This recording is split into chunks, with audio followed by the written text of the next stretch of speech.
Jade Buhoy at narito ang mga napapanahong balita.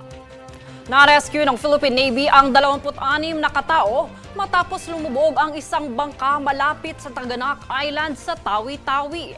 Pasado alas 9 ng gabi nitong Lunes nang matagpuan ang mga survivor na nakakapit sa mga palutang-lutang na parte ng bangka. 6 pang sakay ang ni-rescue ng isang Malaysian vessel na kinausap na ng mga otoridad para sa kanilang pag-uwi. Ayon sa Philippine Navy, hinarap ng naturang bangka ang malakas na alon na dahilan ng paglubog nito. Nananawagan ang Bureau of Immigration sa mga mababatas na amyendahan ang batas upang matigil ang legal na taktika na nagpapabagal sa deportasyon ng mga dayuhang kriminal. Ang balita tunghayan dito. Hinimok ng Bureau of Immigration o BI ang Kongreso na amyendahan ang mga umiiral na batas upang baguhin ang umano'y loopholes na ginagamit ng mga dayuhang pugante upang maiwasan ang deportasyon. Ang panawagang ito ay inihayag ni BI Commissioner Joel Viado matapos muling mahuli ang isang puganteng Koreano sa Angeles City, Pampanga. Ayon kay Viado, may ilang abogadong gumagamit ng taktikang pagsampa ng kaso laban sa sarili nilang kliyente upang mapanatili ang presensya ng mga ito sa bansa. Ipinunto niya na karamihan sa mga fugitive ay may malaking yaman at malalakas na koneksyon na nagpapadali sa kanilang pagsasamantala sa mga loopholes ng nasabing batas. Bunsod nito, nakikipag-ugnayan na ang BI sa Department of Justice o DOJ, Integrated Bar of the Philippines o IBP at Korte Suprema upang mapigilan ang ganitong maling paggamit ng legal na proseso. Dito ay giniit din ni Viado na tanging mga bagong batas ang makapagpapatibay sa pagbabantay laban sa ganitong mga taktika. Binigyan din niya na hindi maaaring hayaan ang sistema ng imigrasyon na mapakinabangan ng mayayamang kriminal. Sinabi niya ang kailangan tiyakin ng Kongreso na walang sino mang makakalusot sa batas upang takasan ang hustisya. Jade Buhoy, nag-uulat para sa Golden Nation Network. Opisyal ng parte ang Emmy-winning HBO series Game of Thrones star na si Ian Glenn sa historical epic na pelikulang Quezon, kung saan bibida ang aktor na si Jericho Rosales bilang dating Pangulo ng Pilipinas na si Manuel L. Quezon. Gaganap bilang Leonard Wood ang Scottish actor na isang US Army Major na naging Gobernador General noong 1921 hanggang 1927. Mag-uumpisa ang produksyon ng Quezon ngayong buwan na nakatakdang ipalabas ngayong taon sa direksyon ni Gerald Tarog na kilala sa kanyang pelikulang General Luna at Goyo, ang Batang General. Kami ang boses ng pagbabago. Ako si Jade Buhoy at itong News Force. Sa ulo ng mga balita, mga panukala sa pag-amyenda ng SIM Regulation Law, pinag-aaralan na. ICC isiniwalat na may 9 na umano'y co-perpetrators ni FPRRD sa kanyang drug war. CSC nagpaalala sa government employees na pairalin ang neutralidad sa politika ngayong eleksyon. Senate President Cheese Escudero nilinaw na hindi makakaapekto ang ICC case ni FPRRD sa timeline ng impeachment ni BP Sara. Voice of America, apektado ng budget cut ni US President Donald Trump. Game of Thrones star Ian Glenn kasama sa pelikulang Quezon. Patas at pantay na balita, komprehensibong ulat para sa pulso ng masa. Ito ang News Force.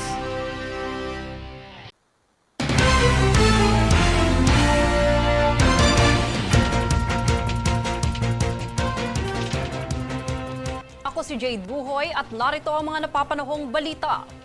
Pinangunahan ng PhilFIDA Regional Office 7 ang unang anihan sa isang ektaryang pilot organic cotton farm sa Bayawan, Negros Oriental bilang bahagi ng pagsulong ng sustainable fiber production sa bansa.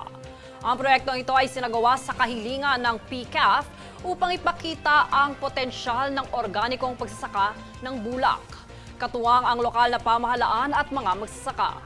Inaasahan ng PhilFida na mahihikayat ang mas maraming magsasaka sa rehiyon na lumipat sa organikong pagsasaka na makakatulong sa ekologikal na pangangalaga at pangmatagalan pag-unlad ng industriya ng hibla sa Pilipinas.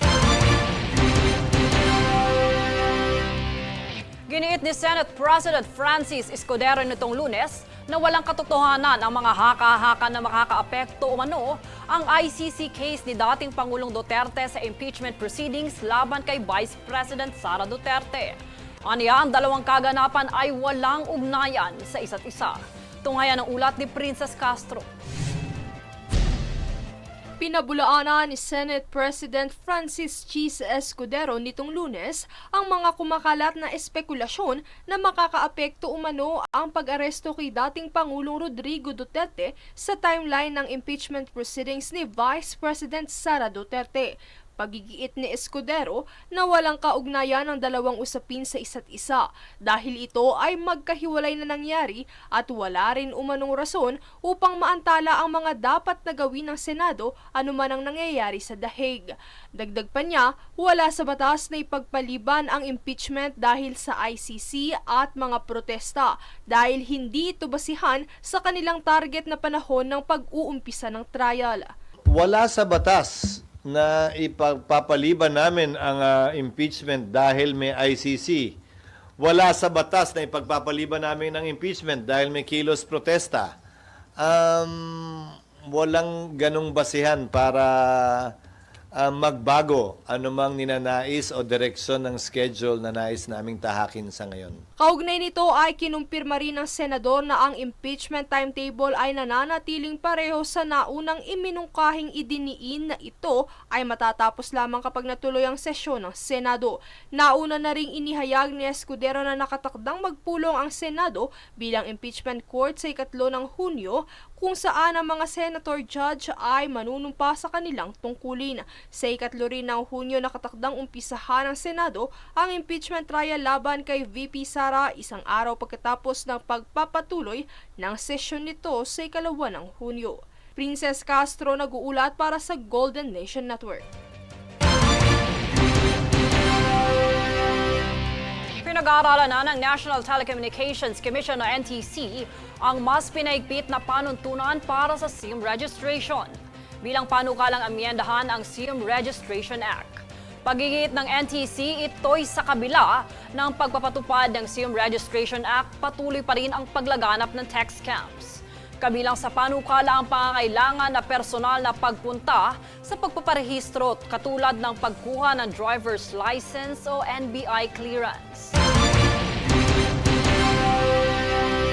Kami ang boses ng pagbabago. Ako si Jade Buhoy at itong News Force. Sa ulo ng mga balita, mga panukala sa pag-amyenda ng SIM Regulation Law, pinag-aaralan na. ICC, isiniwalat na may 9 na umano'y co-perpetrators ni FPRRD sa kanyang drug war. CSC, nagpaalala sa government employees na pairalin ang neutralidad sa politika ngayong eleksyon.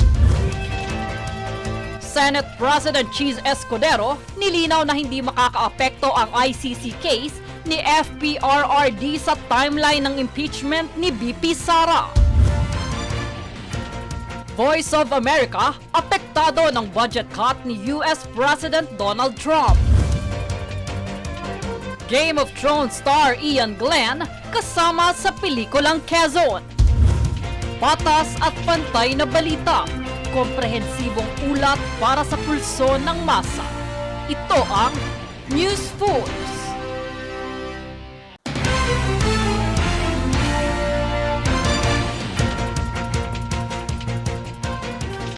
Ako si Jade Buhoy at narito ang mga napapanahong balita. Itong kamakailan lang ay nagbigay ng 300 milyong pisong grant ang Philippine and Gaming Corporation o PAGCOR para sa Philippine National Police Academy at Alumni Association Incorporated alinsunod sa layuning pairalin ang makabagong teknolohiya at modernong pagsasanay sa sektor ng pagpapatupad ng batas. Layo ng pagpupondo na itugunan ang mga kritikal na pag-upgrade upang ihanda ang mga kadete sa pamamagitan ng pagpapahusay ng mga pasilidad para sa forensic, mga advanced tools sa crime mapping at mga makabagong simulator ng baril. Bukod dito ay naghandog din ang Gaming Corporation ng higit 2 milyong piso para naman sa isang bagong service vehicle at mga tablet para sa akademikong pangangailangan. Maaaring 9 na katauhan pa ang aarestuhin ng International Criminal Court o ICC. Ayon kasi sa nilabas nitong dokumento, 9 ang itinuturing na co-perpetrator o sangkot sa pagpapatupad ng drug war ni dating Pangulong Rodrigo Duterte. Para sa detalye, narito si Francis Riudique. Isiniwalat ng International Criminal Court o ICC na bukod kay dating Pangulong Rodrigo Duterte, mayroon pang 9 na co-perpetrator o sangkot sa kasong crimes against humanity kaugnay ng nangyaring drug war. Sa isang dokumento na petsa ay March 13, makikita dito ang hindi pinangalan ng mga umano'y sangkot sa drug war ni Duterte. Kasama rin umano dito ang ilang mga miyembro ng Philippine National Police o PNP at mga matataas na opisyal ng gobyerno. Ayon kay dating presidential spokesperson Harry Roque, posibleng kasama dito si dating PNP Chief Senator Bato de la Rosa at 4 pang pulis na hindi niya pinangalanan. Pero ayon kay Senate President Chis Escudero, base umano sa institutional courtesy ng Senado na hindi nito papayagan na arestuhin ang sinumang miyembro nito, lalo na kung may sesyon ang Senado. Maaari rin umanong manatili si De La Rosa sa Senado hanggat inaalam pa ang posibleng mga legal remedies. March 12 nang arestuhin si Duterte sa Villamor Air Base sa Pasay City. Siya ay kasalukuyang nakadetine sa The Hague, Netherlands. Ayon sa ICC, posibleng September 23 pa matatapos ang paglilitis kay Duterte na siyang araw rin para humingi ng pagkakataong makalabas sa pagkakadetine. Francis Riudique, nag-uulat para sa Golden Nation Network.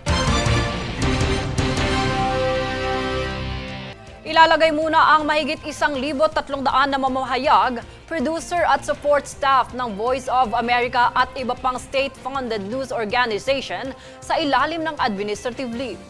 Ito ay dahil sa ipinatupad na executive order ni United States President Donald Trump na pagbabawas ng budget sa mga US Agency for Global Media o USAGM at 6 pang ibang ahensya. Maraming empleyado ang nadismaya sa naturang panukala, kabilang na ang VOA Director na si Michael Abramowitz.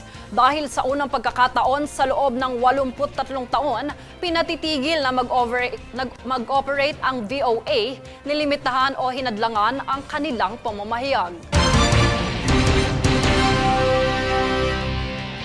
Kami ang boses ng pagbabago. Ako si Jade Buhoy at itong News Force. Sa ulo ng mga balita, mga panukala sa pag-amyenda ng SIM Regulation Law, pinag-aaralan na. ICC, isiniwalat na may 9 na umano'y co-perpetrators ni FPRRD sa kanyang drug war. CSC, nagpaalala sa government employees na pairalin ang neutralidad sa politika ngayong eleksyon. Senate President Chis Escudero, nilinaw na hindi makakaapekto ang ICC case ni FPRRD sa timeline ng impeachment ni BP Sara. Voice of America, apektado ng budget cut ni US President Donald Trump. Game of Thrones star Ian Glenn kasama sa pelikulang Quezon. Patas at pantay na balita, komprehensibong ulat para sa pulso ng masa. Ito ang News Force.